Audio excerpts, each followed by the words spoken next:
सिद्धे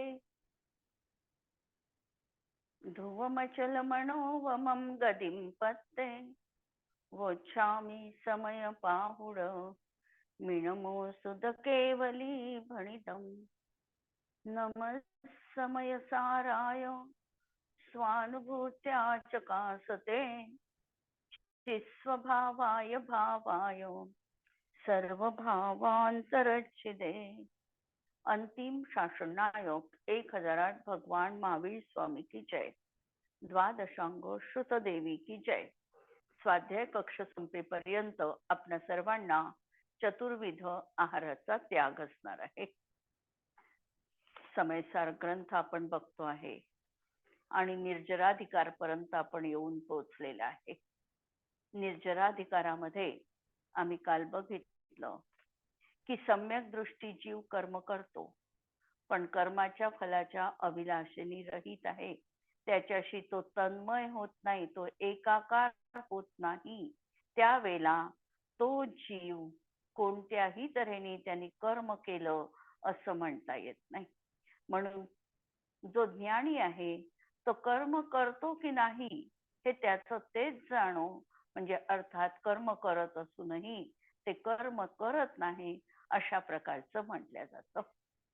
एक मध्यंतरी सुंदर पद आपण बघितलेलं होतं की चिन्मूरत दृगधारी की मोही रीती लागत अटपटी बाहर नारकी कृत दुख भोगो अंतर समरस गटागटी।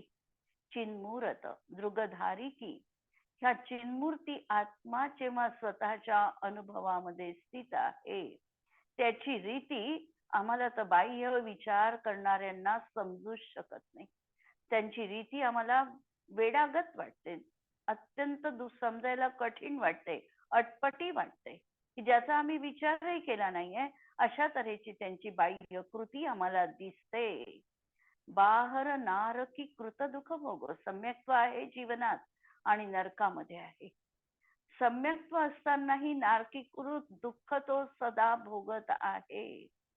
सदैव त्याच परिणामांमध्ये, दुःख परिणामांमध्ये आम्हाला रत झाल्यासारखा दिसतो आहे। परंतु अंतर समरस गटागटी, पण अंतरंगामध्ये हा सम्यक्त्वाचा मधुर रस तो अनुभवत आहे। बाहेर दुःख भोगतोय आणि अंतरंगामधलं एक मन त्याचं ग्वाही देत आहे, हे दुःख शरीरकृत आहे, आत्मा आनंदमय आहे। बाहेर दुःख भोगतोय, पीडा भोगतो आहे, काटा छेदा अशा तऱ्हेचे परिणाम दिसत आहे आणि अंतरंगामध्ये त्याचं एक मन आत्मानुभूतीमध्ये तल्लीन आहे, मी ज्ञानानंद स्वभावी आहे हे मनन चिंतनामध्ये त्याच्या अभिप्रायामध्ये आहे। अशी ही ज्ञानीची रीती आम्हाला समजत नाही। आणि कालही आम्ही असंच बघितलं की तो कर्म करतो की नाही हे कोण जाणे, त्याचं तोच जाणे। अर्थात तो कर्म करत आहे असं दिसतं, पण फलाच्या अभिलाषेने रहित आहे, त्याचा स्वामी बनत नाही आणि म्हणून तो कर्म करत नाही। चौथ्या गुणस्थानापासून 10व्या गुणस्थानाची भूमिका आम्हाला बघायची आहे। आहे सगळं पण असूनही नसल्यासारखं। 6व्या गुणस्थानापर्यंत मुनींच्या आहार विहारादी क्रिया पण आम्हाला दिसतात, पण परिणामांचा जर विचार केला तर 12 कषायांचा अनुदय मुनींच्या जीवनात सदैव विद्यमान आहे। त्या अनुषंगाने होणारी संवर निर्जरा आहे आणि जो काही संज्वलनचा परिणाम आहे त्या परिणामामध्ये मात्र त्यांना आश्रव आणि बंध होतो आहे। युगपत ह्या सगळ्या गोष्टी त्याच्या जीवनामध्ये विद्यमान आहे। अशा तऱ्हेने अंतरात्म्याची स्थिती हा मिथ्या दृष्टी जाणवू शकत नाही। हे पाहिल्यानंतर आचार्य आता परत एक कलश सांगणार आहे, जी 8 गाथांची उत्थानिका रूपाने असणार आहे आणि मागच्या गाथांचं एक समालोचन या रूपाने हा कलश या ठिकाणी 154 नंबरचा आचार्य ठेवत आहे।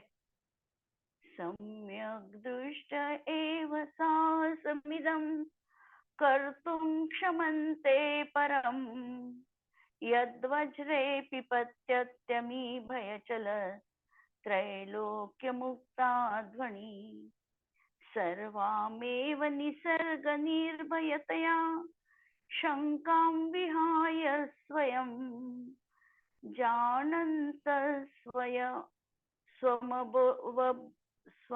स्वमबध्यबोध वपुषं बोधाचवन्ते नहीं. हे महान साहस एकमात्र सम्यक दृष्टीच करू शकतात की भयाने चलायमान होऊन घाबरून जाऊन 3 लोकातील सर्व संसारी जीव आपला मार्ग सोडून देतील असा भयंकर वज्रपात झाला असताना देखील 3 लोकांमध्ये अत्यंत भय उत्पन्न होईल असा भयंकर जर वज्रपात झाला तरी देखील हे सम्यक दृष्टी जीव निसर्गानेच निर्भय असल्यामुळे, निसर्गाने निर्भय आहे याचा अर्थ त्यांच्या जीवनात आता भय संज्ञा नाही असं नाही आहे. जसं आम्ही आहाराविषयी बघितलं होतं की आहार संज्ञा तर 6व्या गुणस्थानापर्यंत आहे, तशी भय संज्ञा देखील 8व्या गुणस्थानाच्या 6व्या भागापर्यंत जीवाजवळ असणार आहे. आणि तरी देखील 4थ्या गुणस्थानामध्येच जीव भीती रहित झाला, त्याला भय नाही, सप्तभयांपासून तो मुक्त आहे असं म्हटलं जातं. या ठिकाणी कषायांच्या अनुषंगाने ही गोष्ट लावायची आहे. जेवढ्या अपेक्षेने कषाय नाही त्या अपेक्षेने तो निशंक आहे, किंवा या ठिकाणी शंका नाही याचा अर्थ तो त्यावेळेला जी काही मान्यतेमध्ये भीती आहे की पर माझं काही चांगलं वाईट करू शकतात, मी मरू शकतो, अशा ज्या काही त्याच्या अंतरंगामध्ये भीती आहे, या भीती आता त्याच्या जीवनात नाही. कारण त्याला हे माहिती आहे की मला या जगात कोणी मारू शकत नाही, माझा जन्मच नाही आहे, मी अनादि अनंत आहे. आणि त्यामुळे ही जी भीती आहे अंतरंगामधली, ज्या विशिष्ट गोष्टींवरची भीती असते, पुढे 7 भयाचे श्लोक येणार आहे, ही जी भीती अंतरंगामध्ये आहे, या भीतीना त्याच्या जीवनात आता काहीही थारा उरलेला नाही. अनंतानुबंधी जनित जे भय आहे, पराविषयी, पर मला सुख दुःख देऊ शकतात, परजीव मला मारू शकतात, मला त्रास देऊ शकतात, किंवा वज्रपात झाला तर माझा मृत्यू होईल, अशा प्रकारचं भय त्याच्या जीवनात आता राहत नाही. म्हणून भयंकर वज्रपात जरी झाला तरी हे सम्यक दृष्टी जीव निसर्गाने निर्भय असल्यामुळे संपूर्ण शंका म्हणजे या ठिकाणी भय किंवा संशय सोडून आपल्या आत्म्याला अवध्य ज्ञान शरीरी जाणतात आणि ज्ञानामध्येच प्रवृत्त होऊन ज्ञानापासून कधीच ढळत नाही. सम्यक दृष्टी निशंकित गुणांनी सहित असतो. जसं रत्नकरण शाहुकाचार मध्ये व्यवहार सम्यक दर्शनाचं स्वरूप सांगताना सांगितलं, आप्तोपज्ञमनुलंघ्यम आप्तेनो छिन्न दोषेन अदृष्टेष्ट विरोधका तत्वोपदेश कृत सार्वम शास्त्राचं सांगितलं. त्या ठिकाणी तो सप्तभयांनी श्रद्धाणम परमार्थानाम आप्तागम तपोभृताम त्रिमूढा पोढमष्टांगम सम्यक दर्शनमस्मयम. श्रद्धाणम परमार्थानाम, हा जीव श्रद्धा ठेवतो परमार्थभूत वस्तूंवर. आणि कशी ठेवतो तर 7 भयांनी रहित, सप्तभयांनी रहित, 8 अंगांनी सहित, 3 मूढतांनी रहित आणि 6 अनायतांनी रहित अशी ही श्रद्धा जीवनात ठेवतो. त्याला व्यवहार सम्यक दृष्टी म्हटलेला आहे. ज्याच्या जीवनात निश्चय सम्यक दर्शनाची प्राप्ती आहे. आणि निश्चय सम्यक दर्शन काय आहे तर स्वानुभूती, मिथ्यात्व आणि अनंतानुबंधी कषायाच्या स्वभावात असणारा जो श्रद्धा गुणाचा निर्मल पर्याय, त्याला म्हणायचं निश्चय सम्यक दर्शन. आणि हे निश्चय सम्यक दर्शन ज्याच्या जीवनात आहे, त्याच्या जीवनात व्यवहाराने सांगितलेलं व्यवहार सम्यक दर्शन निश्चितपणे असलं पाहिजे. तो 8 अंगांनी सहित असला पाहिजे. तो सप्तभयांनी रहित असला पाहिजे. त्याच्या जीवनात 3 मूढता किंवा 6 अनायतन नाहीत. अशा प्रकारचा हा सम्यक दृष्टी जीव असतो. हेच या ठिकाणी सांगितलेलं आहे की सम्यक दृष्टी निशंकित गुणांनी सहित आहे. निशंकादी गुणांनी सहित आहे. म्हणून 3 लोकांना कापविणारा, सळो की पळो करून सोडणारा असा भयंकर वज्रपात झाला असताना देखील तो आपल्या स्वरूपाला अवध्य ज्ञान शरीरी, हे जे त्याचं तो कोण आहे, तो चैतन्य स्वरूप आत्मा आहे. आणि हे बाह्य औदारिक वैक्रियक शरीर तर हे आत्म्याचा संयोगाने मिळालंय, नामकर्माच्या उदयात आहे. वास्तविकतः याचं शरीर जर आम्हाला म्हणायचंच असेल, म्हणता येत नाही, पण म्हणायचंच असेल तर जसं छडालाकारांनी म्हटलेलं आहे, ज्ञान शरीरी त्रिविध कर्म मल. ज्ञान शरीर हे त्याचं शरीर आहे. म्हणजे हे बाह्य औदारिक शरीर हे आत्म्याचं वास्तविक स्वरूप नाही. आणि हे जे ज्ञान शरीर आहे, हे ज्ञान म्हणजेच आत्मा आणि आत्मा म्हणजे ज्ञान, असा त्याच्याशी तादात्म्य आणि नित्य तादात्म्य संबंध आहे. आणि म्हणून या ज्ञान शरीराला कुणीही छेदू शकत नाही. अवध्य आहे, याचा कुणी नाश करू शकत नाही, याची कुणी हिंसा करू शकत नाही. म्हणून अवध्य अशा ज्ञान शरीराला तो जाणतो आणि ज्ञानापासून चलायमान होत नाही. अशी भीती ठेवीत नाही की यामुळे माझा नाश किंवा हानी होईल. पार्श्वनाथ स्वामींवर एवढा घनघोर उपसर्ग झाला, पण अंतरंगामध्ये त्यांचं चिंतन हे सुरू होतं की मी ज्ञान रूपीच आहे. या माझ्या आत्मतत्वाला कुणीही कसलीही बाधा पोचवू शकत नाही. हे माझं जे शरीर आहे, ज्ञान शरीर, हे अवध्य आहे. कुणीही याचा छेद करू शकत नाही. एवढंच नव्हे तर माझ्या आत्मतत्वांमधला एक प्रदेश देखील कुठे कधीही दुसऱ्याशी मिळून जाऊ शकत नाही. आणि दुसऱ्याचा एक परमाणू देखील माझ्यामध्ये संलग्न होऊ शकत नाही. अशी ही विचारांची धारा प्रत्येक वेळेला जे जे उपसर्ग मुनी होऊन गेलेले आहे त्यांच्या जीवनात राहिलेली आहे. उपसर्ग होतो आहे हे जाणत आहे, पण जाणत असताना देखील त्याच्याशी तद्रूप न होता त्रयस्थतेने, जसं तिराईताच्या घराला आग लागली, शेजाऱ्याच्या घराला आग लागली, तर त्रयस्थतेने व्यक्ती सगळं काही करते पण आपलेपणा तिथे नसतो.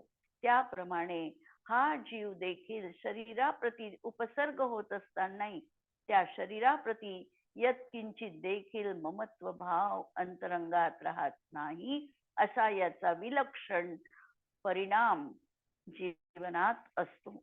म्हणून माझा नाश होईल आणि माझी हानी होईल अशी ही भीती याच्या जीवनात नाही. पर्यायाचा नाश होईल तर तो तर होतच असतो. राहिली गोष्ट पर्यायाची, ही झाली त्रिकाली द्रव्याची गोष्ट. आणि पर्यायाची गोष्ट म्हणाल तर पर्यायीचं अस्तित्वच किती आहे. पर्यायीचं अस्तित्व आहे एक समय, कारण उत्पाद व्यय हा सतत सुरू आहे. पर्याय उत्पन्न होणार आहे आणि पर्याय नष्ट पण होणार आहे. हा उत्पाद व्ययाचा सिलसिला सतत सुरू आहे. ही अध्रुवता आहे आणि ही अध्रुवता मी कितीही टिकविण्याचा प्रयत्न केला तरीही टिकू शकत नाही. पर्यायीचा नाश होणं ही अटळ गोष्ट आहे आणि म्हणून पर्यायाचा नाश होईल तो होतच असतो, कारण पर्याय ही क्षणिकच आहे. पण माझा आत्मा मात्र अविनश्वर स्वभावी आहे.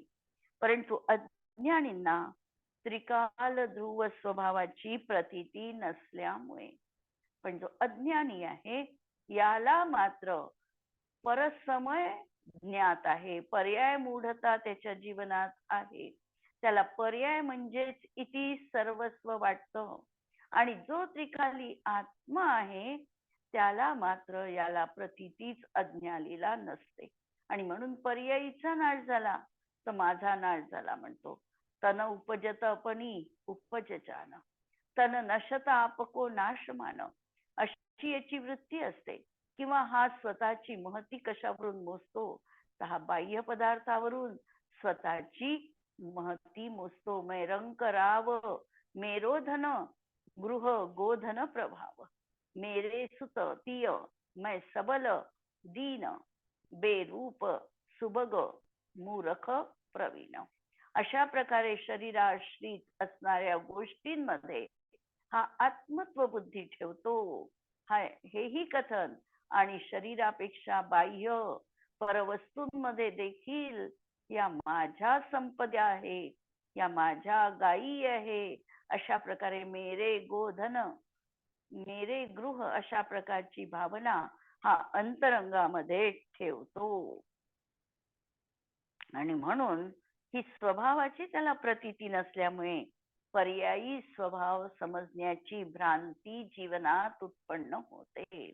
जे अध्रुव आहे त्याला हा ध्रुव मानतो आणि जे ध्रुव आहे तोपर्यंत त्याची दृष्टीच पोचत नाही, त्याच्यापासून तो विमुख राहतो.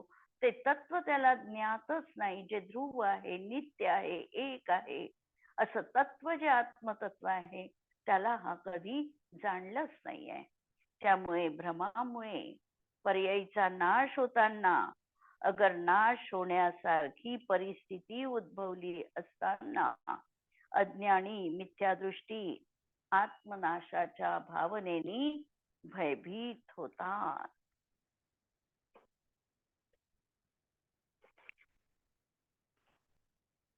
सम्यक दृष्टीच्या प्रभावाने जीव निशंक होतो किंवा भयरहित होतो.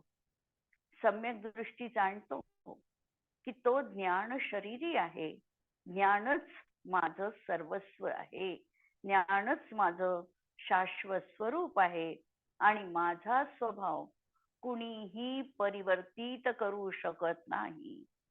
परपदार्थ माझ्या शक्तीत काहीही बिघाड करू शकत नाही. या जगतामध्ये कितीही विपरीत परिस्थिती आली, वज्रपात झाला, मरणाच्या सगळ्या संधी समोर दिसत असतील तरी सम्यक दृष्टी पुरुष आकुलित होत नाही. अज्ञानीची शरीराप्रती आत्मत्व बुद्धी असते आणि म्हणून शरीराच्या नाशामध्ये तो स्वनाश मानतो. आणि ज्यांना भेदविज्ञान झाले आहे ते शरीराला कारागृहाप्रमाणे मानतात आणि साता कर्माने जी इष्टभोग सामग्री प्राप्त झाली किंवा असाता कर्माच्या उदयात अनेक प्रकारचे रोग, शोक, परिशह, उपसर्ग इत्यादी अनिष्टता प्राप्त झाली तरी हा शुद्धात्म स्वरूपाच्या अनुभवापासून च्युत होत नाही. स्वातंत्र्यवीर सावरकरांनी एक कविता लिहिली, त्याच्यामध्ये त्यांनी आत्म्याचं स्वरूप सांगताना सांगितलं की मला इंग्रज सरकारांनी ही जी काही देहदंडाची किंवा मृत्यूची शिक्षा सांगितलेली आहे, पण माझा आत्मा हा तर अनादि मी, अनंत मी, अवघ्य मी, मला मारिल रिपू जगती असा कवन जन्मला. असा कुणीही या जगतामध्ये अजूनही कुणाचाही जन्म झाला नाही की जो माझ्या आत्म्याला मारू शकेल. किंवा शस्त्र काट सकते नहीं मुझे, अग्नि जला नहीं सकती, पाणी मुझे भिगो नहीं सकता, हवा सुखा सकती नहीं मुझको. अशा प्रकारे आत्म्याच्या स्वरूपाचं चिंतन हे ज्ञानीच्या अंतरंगामध्ये सदैव विद्यमान असतं. पंडित बनारसजी दासजी यावर लिहितात, जम को सो भ्राता, म्हणजे जम म्हणजे यमा, यमाचा जो भ्राता दुःखदाता है असाता कर्म. यमाचा भाऊ कोण तर हा दुःखदाता देणारा असाता कर्म. ताते उदे मूर्ख न साहस गह तुहे, त्याच्या उदयामध्ये मूर्ख लोकांना ते दुःख सहन करण्याची शक्ती नसते किंवा त्यांचं ते साहस नाही. सुरग निवासी भूमिवासी ओ पातालवासी, सब ही को तन मन कंपितू रहतू है. तो स्वर्गामध्ये निवास करणारा असेल, लोकामध्ये विचरण करणारा असेल किंवा नरकामध्ये राहणारा असेल, सगळ्या जीवांना आपल्या तनाविषयीची शंका ही भेडसावीत असते. उरको उजारो न्यारो, देखिये सपत भय सो. स्वतःला जरा वेगळं करून बघा या देहापासून आणि सप्तभयांपासून रहित होऊन तुम्ही बघा. डोलत निसंग भयो, आनंद लहतू है. खरोखर तुझ्या चैतन्य स्वभावामध्ये जो अतींद्रिय आनंद आहे, हा सगळ्यांपासून जेव्हा मी स्वतःला विविक्त बघेल तेव्हा तो मला आनंद गवसणार आहे. सहज सुवीर जाको, सास तो शरीर ऐसो. तोच खरा सुवीर आहे, तोच खरा महान योद्धा आहे, जो हा शाश्वत ज्ञान शरीरी आत्मतत्वाला जाणतो. आणि ज्ञानी जीव आरज आचारज कहतू है. आणि ज्ञानी जीव अशाच प्रकारचं आचरण जीवनामध्ये करतो आहे. अशा प्रकारे हे निशंक अंग कसं असणार आहे याची या ठिकाणी कलशाच्या माध्यमातून एक झलक आम्हाला आचार्यांनी दिलेली आहे. आणि यानंतर येणार आहे आता निशंकित गुणाचं वर्णन. 228 नंबरची गाथा. सम्मादिठी जीवा निसंका हुंती निभया तेन, सत्तभय विपमुक्का जम्हा तम्हादु निसंका. सम्मादृष्टी जीवा, सम्यक दृष्टी जीव. सम्यक दृष्टी म्हटल्यानंतर आम्हाला निश्चय सम्यक दृष्टीच आठवले पाहिजे की ज्यांच्या जीवनात आणि अनंतानुबंधी आणि मिथ्यात्व नाही असे जे जीव आहे हे निशंक असतात. त्यांच्या अंतरंगामध्ये कुठेही संशय जीवनात असत नाही आणि त्याचमुळे ते निभया, भयानी देखील रहित असतात. सत्तभय विपमुक्का, 7 प्रकारच्या भयांनी ते रहित असतात. आणि म्हणून तम्हादु निसंका, आणि म्हणून ते निशंक असतात. संशय त्यांच्या जीवनात आत्मतत्वाविषयीचा यत्किंचित देखील असत नाही. रत्नकरण शावकाचार मध्ये निशंकित अंग, कारण 8 पहिल्यांदा त्यांनी सगळे अंग सांगितलेले आहे. पहिलीच अध्याय आणि पहिल्या अध्यायात पूर्ण सम्यक दर्शनाचं वर्णन आहे. त्याच्यामध्ये 8 अंगांचं स्वरूप सांगताना कसा असतो सम्यक दृष्टी जीव, त्याचं निशंकित अंग कसं असतं तर इदम एव ईदृशम एव तत्वम नान्यन्य चान्यथा इत्यकंपाय सांभुवत सन्मार्गे संशया रुचीही. तत्व हेच आहे आणि असंच आहे. जे जिनेंद्र भगवंतांनी सांगितलेलं आहे ते हेच आहे आणि असंच आहे. अशा प्रकारे तत्वम न च अन्यथा, तत्व दुसऱ्या प्रकारचं कधी असूच शकत नाही. जी आम्हाला प्रामाणिक एक धारा प्राप्त झालेली आहे महावीर स्वामींपासून आतापर्यंत आचार्य प्रणीत ग्रंथांनी आम्हाला जे आगम आत्म्याचं स्वरूप ज्ञात झालेलं आहे, जे आम्हाला तत्व कळलेलं आहे, हे तत्व हेच आहे आणि असंच आहे आणि दुसऱ्या कुठल्याही प्रकारे ते असू शकत नाही. असे तलवारीच्या धारेप्रमाणे ज्याची निश्चल श्रद्धा असते तो निशंकित अंगाचा धारी म्हटल्या जातो. ही गोष्ट या ठिकाणी सांगितलेली आहे की ज्या कारणाने सम्यक दृष्टी सदैव सर्व कर्माच्या फलाच्या अभिलाषेनी रहित हो.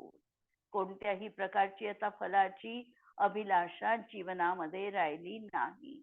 कारण ज्यांना एक उच्च दर्जाचं अतिंद्रिय आनंदाचं स्वरूप अनुभवलेलं आहे, त्याला या लौकिक अशा इंद्रियजन्य सुखामध्ये काहीही स्वारस्य उरलेलं नाही. आणि म्हणून त्या फलाच्या अभिलाषेने रहित होऊन कर्माची काहीही अपेक्षा न ठेवता प्रवृत्ती करतात. त्या अर्थी निश्चयाने अत्यंत निशंक दृढनिश्चयी असल्यामुळे अत्यंत निर्भय असतात असे मानले जाते. आता 7 भयांच्या रूपाने कलश काव्य येणार आहे या, आणि नंतर मग निकांक्षित आदी गुणांच्या गाथा सांगणार आहे. पहिल्यांदा 2 भय एकात घेऊन हा पहिला कलश येणार आहे 155 नंबरचा, की ज्याच्यामध्ये इहलोक भय आणि परलोक भय ज्ञानीच्या जीवनात असत नाही हे सांगितलं गेलेलं आहे.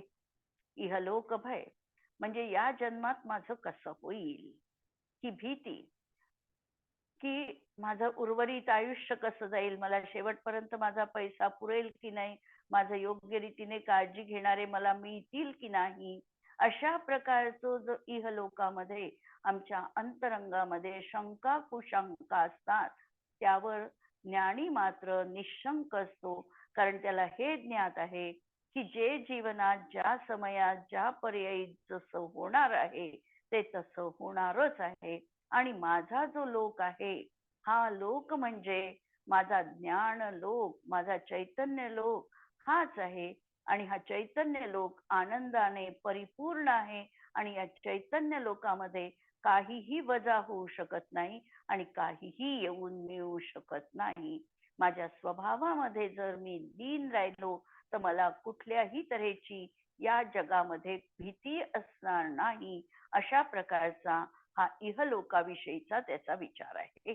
आणि परलोकाविषयीचा विचार की मी आज इथे तर अत्यंत समाधानी आहे, आनंदी आहे, पण मला माझ्या परलोकामध्ये देखील अशा प्रकारचीच प्राप्ती होईल की नाही, मला सर्व सुविधा मिळतील की नाही, अशा प्रकारची देखील भीती ज्ञानीच्या जीवनात उरत नाही. कारण जो मनाने स्वच्छ रीतीने कार्य करेल त्याची नियमपूर्वक पुढची गती ही चांगलीच असणार आहे. पण तोही विचार करत नाही पुढची गती कशी मिळेल. तो तर हा विचार करतो की सचिंतोपी दरिद्रोपी जिन धर्म नुवासिता. मला चिंता असल्या तर चालेल, मी दरिद्री झालो तर चालेल, मी काहीही झालं तरी चालेल, पण हे भगवन तुझे चरण मात्र जन्मोजन्मी माझ्या जवळ असावे, तुझ्या गुणांचा गुणानुवाद करण्याचं सामर्थ्य मला जन्मोजन्मी प्राप्त व्हावं, अशा प्रकारचा भाव हा ज्ञानीच्या जीवनात राहत असतो. आणि म्हणून त्याला इहलोक भय किंवा परलोक भय असत नाही. श्लोक पहा 155 नंबरचा. लोक शाश्वत एक एष सकल व्यक्तो विविक्तात्मन चिल्लोकं स्वयमेव केवलमयं यल्लोकयस्तेककः लोकोऽयं न तवा परस्तदपरस्तस्यास्ति तद्धि कुतो निःशङ्कः सततं स्वयं ससहजं ज्ञानं सदा विन्दति. याच्यामधली शेवटची जी ओळ आहे ती आता 7ही श्लोकांमध्ये कायम असणार आहे की निशंक सततम स्वयं सहजम ज्ञानम सदा विंदती. हा जो आहे हा सहज निर्भय होऊन सहज ज्ञानाचा अनुभव निरंतर घेणार आहे. ही जी ओळ आहे ती सगळ्या याच्यामध्ये समान राहणार आहे. परपदार्थापासून भिन्न असा आत्म्याचा हा चैतन्य रूप लोक शाश्वत आहे. मी राहतो कुठे असा जर आम्हाला प्रश्न असा जर प्रश्न आमच्या समोर आला तर त्याचं उत्तर आम्हाला वेगवेगळ्या दृष्टिकोनातून नयविवक्षेने वेगवेगळं देता येतं. जसं मी म्हणेल की मी आकाशाच्या क्षेत्रामध्ये राहतो, कारण आकाश द्रव्य सर्व द्रव्यांना राहण्यासाठी जागा देतो. माझं हे उत्तर उपचरित असद्भूत व्यवहार नयाने ठीक आहे. उपचरित असद्भूत व्यवहार नयाने जर त्याच्याही पेक्षा आम्ही विचार केला तर पुढे आम्ही असंही म्हणू शकतो की मी माझ्या शरीरात राहतो.